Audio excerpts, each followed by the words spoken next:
Yeah, we have all these stigmas associated with different things, and that's Yeah. what I'm like stepping into with my authenticity. Is like I love to go camping, but I'm afraid of bugs. I hate bugs, but like I still camp. It's like you can be bold, you can also be sober and still be this wild child. Like it's everything. So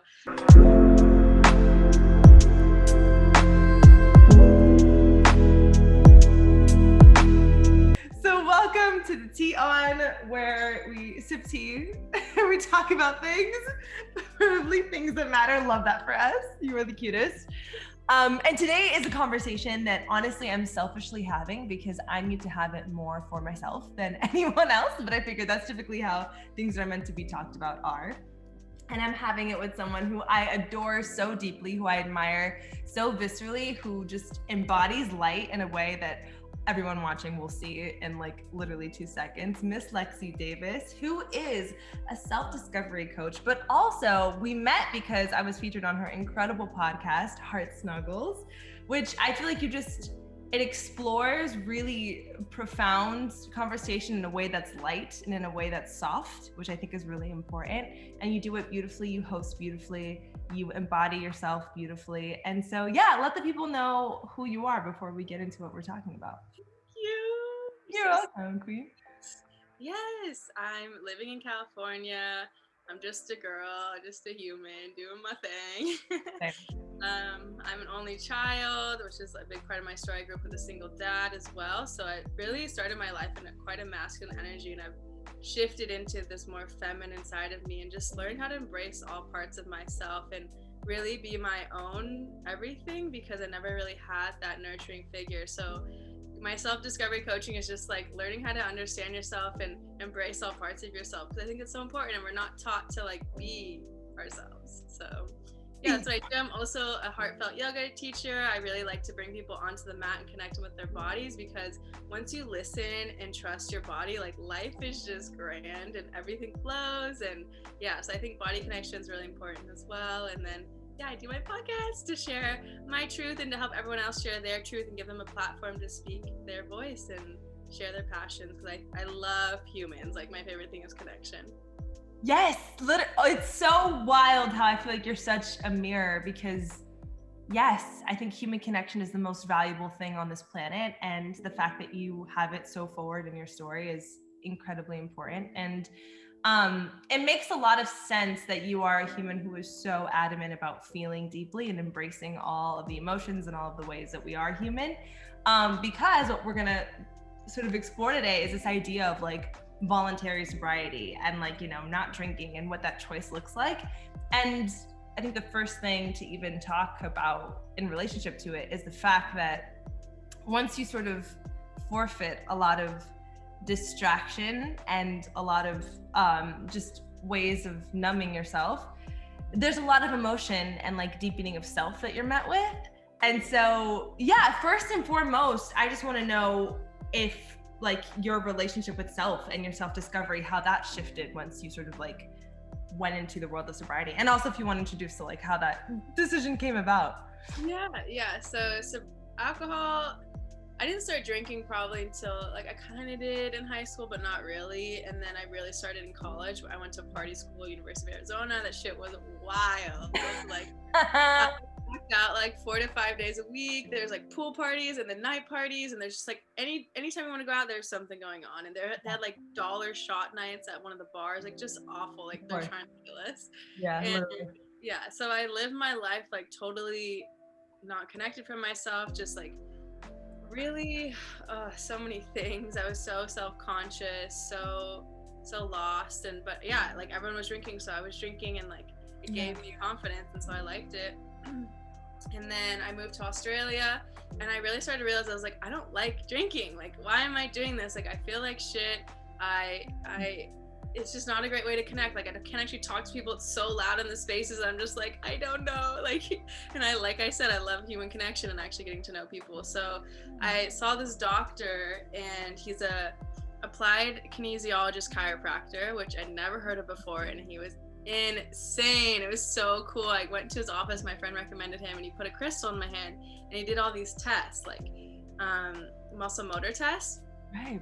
And so he found out there's something wrong in my liver, and I was like, oh shit. I was like, what do you mean? And he's like, you need to take this test. And I didn't have the money to take it. He was like, I'll pay for it for you. And I was like, what, doc? Like, I just met you, and he paid like, I think it was like $300 for this test for me, and my cryptopyrrole level was 100, and it's usually under 10. And it's a part of your liver, and so like depletes your zinc and your vitamin B and all these things. And so that's what started it. And he was like, you can't drink, you can't have sugar, you can't have all these things. And I was like, okay. Like, I honestly was like, I'm down to do this. This feels right. Like, that's fine. And at first I was like, yeah, I'm so confident. Like, I got this. And then as soon as I was like, wait, everyone's inviting me out to party. What am I going to do now? Like, I was met with like so much. It was just so hard because that's what everyone does, and it's involved in everything. And so it was really confronting. And then I was like you said, like, now that I am not hanging out with as many people, and now that I'm not doing these things, like, I have to sit with myself and be with my emotions and not numb them. And it really sent me deeper inwards, along with my practice of yoga and like understanding that. And I was brought all these beautiful guides and mentors, like, just naturally beautiful people came into my life teaching me like about how to understand myself. And so it was such a unexpected but the best journey ever to like be started on that. And then, you know, I healed myself, and I was like, I'm so good without drinking. Like, this does not serve me in any way. And I do have an alcoholic stepdad who I've never lived with, but he's been in my life since I was about 16. So I've just seen his life and how he's been an alcoholic for over like, I don't know, 40 years or something crazy. And I'm like, that is not fulfilling. And like how he's treated his kids and what their trauma is, and like my poor stepbrother, like, oh my God. And you know, I've been surrounded by tons of alcoholics and known people that have died. And so it's just like, why are we doing this to ourselves? And it's actual poison, and we just forget about it because it's so normalized. I'm like, wait, this doesn't feel good. I don't need it. And so yeah, that's kind of just my relationship with it. And you know, like sometimes over the past, like, because I've been sober for 4 years, like I'll drink maybe occasionally, but it never, every time I do it, I'm like, yeah, I don't need it. Right, and that's, I think, an important like component to it, which is like, where's the level that you find yourself in between like the discipline of it and like the self-compassion? Because, and like I'll tell you about like my journey in terms of like the experience I had with like giving it up, but there were instances where I was like, well, I mean, a wine night, like I'll have a glass of wine. And then there was like a weird dialogue that I would have with myself of like, it's all or it's nothing. So like, yeah, how do you meet yourself with that? Yeah, that took me a while too, because at first I was drinking a lot more, and like I cut out my drinking, but I was still drinking pretty occasionally. And then I started to realize, like, even at those girl wine nights and stuff, like sometimes it was good, but then how I felt the next day, I was like, it's not worth me feeling this way. And so but I do smoke weed, so like I don't know, I guess I do like that, and not instead, because weed does something totally different for me. But yeah, I did have that dialogue of like, oh no, like, and that's why I never shared. Like, I honestly haven't really shared about being sober until recently, until I realized, like, why the fuck am I not sharing about this? Like, it's so important, because people think, like, when you label sober, it's like, you must not drink, and it's so serious. And so that's why I've never labeled it, because I also felt I didn't have an addiction. I didn't have a crazy scenario happen, so I didn't feel like worthy of using that label. And but yeah, like, nothing is black and white, and it can be whatever you like. Like, maybe you just drink one day a week, and that's what sober means to you. Like, it's chill. Like, to me, I think it's just a balance of what feels good to you. Like, my what feels good to me is so different from what might feel good to you. And like right now, like, alcohol in general just doesn't feel good to me, and that's where I'm at. But if I go to a wedding or like some big event and I really feel like drinking, I will. Like, there's no like hard constraints. Yes. And just having, I think if anything, that deepens your relationship with your body, to have that dialogue, right? To like honor it with knowing that like, I'm not going to consistently poison you, but also if I'm in a social setting where like emotionally it feels okay and it's not obligatory, then following that, which I think is an important differentiation between like what feels right and what's an obligation. So like, has it highlighted other things in your life that you feel like you may be doing out of social obligation rather than like, I actually want to do this? All the time. And I notice it with friends too. Like, they'll be like, I don't want to drink. Like, we'll talk about it before going out. And the next thing they know, someone asked them, they couldn't say no. And I remember that feeling so deeply. Like it's so hard to like say no, and then people don't respect that. And I'm like, oh, come on, I'm out here doing the hard thing and you're still trying to pressure me. Like, this is hard for me. And that was there's so much obligation and people not respecting that. And then it's like, after you say no several times, like those were the times too where I would just cave, because I was tired of just being like having to explain myself or defend myself. And so it definitely, there's so much social obligation, even with like work situations, like happy hours, like all of these. It's so ingrained in every country that I've been to, every place I've been. It's like a big part. So it's definitely hard to say no to those things when you feel that. Oh my, I think that was, and I'm curious to know what it taught you about boundaries, because for instance, so my experience of it is that like, I was never that much of a drinker, right? Like I also wasn't in a space where I felt like I had an addiction or anything like that. But I started to really realize and take note of like, I feel bad every morning after. And like, why is it that I'm doing something that is depleting my body of nutrients? Especially because at the time I was in such a space where I was honoring my body as deeply as I could and really being intentional with the foods I was eating. So I was like, how can I do that? And then also this, when I don't even really want to do it or need to do it. Like I have so much fun regardless. But because I am still working on strengthening my relationship with no and like telling people no and feeling safe within my no, I was like, you know what? I'm just going to say that it's my like New Year's resolution. So like on January 1st, I was like, guys, my New Year's resolution is that I'm not going to drink once this year. So I made it as if like, this is my personal challenge. And that was how people were kind of forced to respect it, because they're like, oh, she's doing a New Year's thing. And it worked. I wasn't like, pressured often or as often, but I realized that I was just hiding behind that. And like, I should have felt the power to say like, I'm not doing this because I don't want to do this. And that's kind of like as far as a sentence should go. So like, what did it teach you as far as like your relationship with boundaries and like just no in itself? Because it was really like a thing for me. Oh, I feel that so deeply. And I think that that's okay too. Like we all have to, like most of us enter whatever boundary journey that way, is like having to have a safety net to hide behind before. Like first mine was, oh, my doctor told me I can't drink. That was my first initiation into it. Like everyone's like, oh, okay. But you can still drink on they'll try to like get you, but like it's more respected that way. But yeah, like that, I honestly think this is the first place I really learned boundaries, because no one in my family has boundaries. I had never understood boundaries. What the fuck were boundaries? Literally. No, curse, honey, yes. And so that's definitely my intro to boundaries. And it was the same thing. Like I had to make other excuses so people would hear me and respect it, like you said.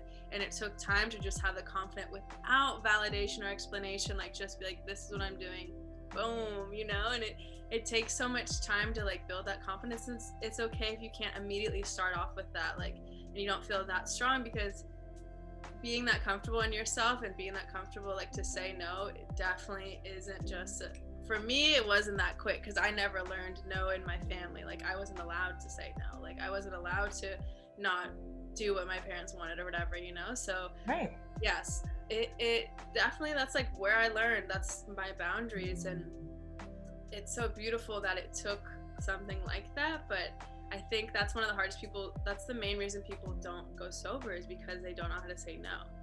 And it makes me so sad, but like that's where I was too. And so it's just a practice of doing it and starting with people that you love and will respect. Like start small, start where it's like, okay, I know these people will support me and I can say no to them, and just tell them like, hey, like I have a hard time saying no, like can I just almost like practice with you, like I'm gonna go out with you, and I'm not gonna drink, and just like having compassion and grace as you're on this journey of saying no, because it's no is not an easy thing, and in most scenarios we're not respected for no's, especially in work. We're not allowed to, like I did a podcast about this, self-abandonment is like so pedestaled in workforce, especially corporate work. Like you're not allowed to have boundaries, you're not allowed to change the way, you're not allowed to be yourself. So constantly in society we're told not to say no, not to have boundaries. So you're really like breaking free from a lot of shit when you start doing that. Yes, you're shaking shit up, and I think that's the most important part of it. And I think also it's the deepening of relationship with self and like the comfort that you find within yourself, because I recognize the fact that there's like this connotation that comes with like, oh, I'm sober, or like, you know, I'm sober tonight. I feel like people immediately put you in this box of like, just like you're like this pagan person, or like, you know what I mean? When it's like, bro, no, like I smoke weed. Like I'm just like, I just don't feel like poisoning my body today. So I say all that to say that like, you really have to find a comfort with self. And I'm sure it weeds out a lot of relationships. So like, how did that shift for you? Because I'm sure in some degree it deepened relationships, and to some degree others dissipated, right? Yeah, it totally, it's so funny you say that. Like, yeah, people think I'm this like, oh, you want, you know, yeah. I'm like, fuck you, no, I'm not. Like, yeah, we have all these stigmas associated with different things, and that's what I'm like stepping into with my authenticity. Is like, I love to go camping, but I'm afraid of bugs. I hate bugs, but like I still camp, you know. It's like you can be bold, you can also be sober and still be this wild child. Like it's everything. So, but totally, I lost so many relationships because most of my friends were party friends. Most of my friends only wanted to drink, and I realized when I hung out with them sober, I'm like, values, who are you? Like, you're not it for me. Like, this is not okay. Like, what you talk about, what you believe in, like just starting to actually realize like, who am I surrounding myself with? Like, it's a wake-up call. And some of them were more hurtful. Like, friends I did still love sober wouldn't want to hang out unless it involved drinking, because that's all they wanted to do when they weren't working. And so it's like, it's the balance of like so many different things, but you lose people. But as they always say, as you get older, like your circle gets smaller and it's more about the quality. And it's just truer and truer the older I get. I'm like, I feel that, because I was a girl that had like so hundreds of friends. Like I had hundreds of best friends. Like I always kept in contact with everyone. Like I was that girl. And no, not anymore. Like, yeah, like I'm just, and it's hard. It's never easy. Like friendship breakups are just as hard as partnership breakups sometimes. Like it ain't easy, but it only creates space for more of like what you're currently in and what you want to attract to come in, and it does deepen those relationships that respect you, and it helps you like bring the best out in other people. Like some people really want to be sober just like you but don't have permission, and so when you can invite them to like do an activity with you that doesn't involve that, like that helps them deepen their self-growth. And so I just find that yes, it's hard to lose people, however you're also like just transforming, glowing so much more by doing that. Yes, and you're taking care of your vessel too. Like there's just so many elements to why, like if this is a choice that you want to make, why you should. I feel like it pours so much into like just self-nourishment. And I would imagine that, I'm sure you've explored so many different ways of like connection, right? Because, and I know you posted something about this, right? Like the ways to have fun that don't involve alcohol. So like, what have you explored? What have you discovered? Like, how has life shifted for you since, implementing this socially?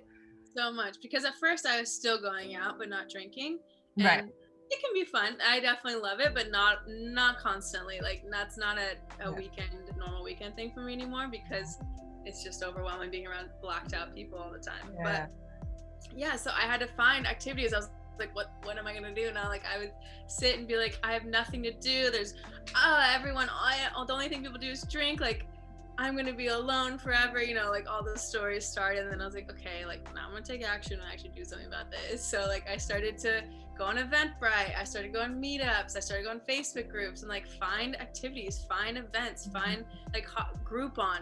I'm the biggest Grouponer.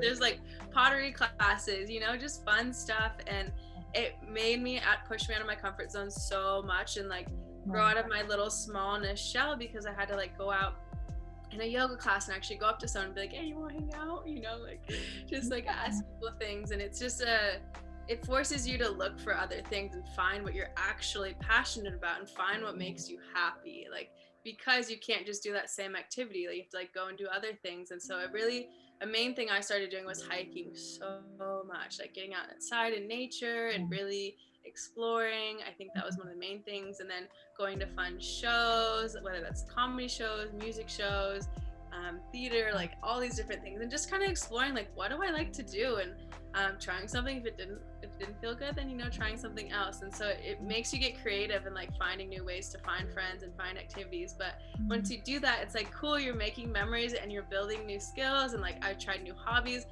my essential oils, like I make everything. I love body scrubs, I love making my own everything. So yeah, it's really fun once you get past that like phase of like that like sulky phase, to like find what you're passionate about.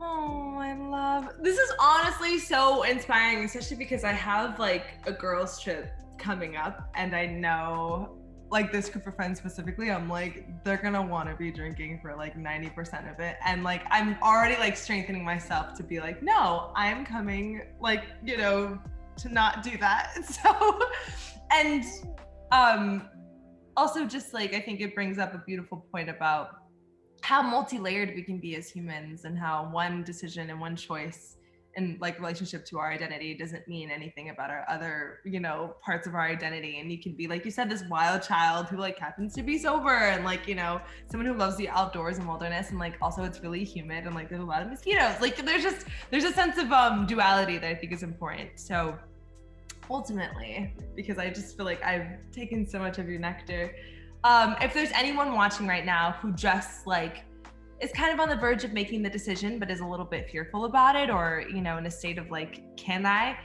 what would you say to them?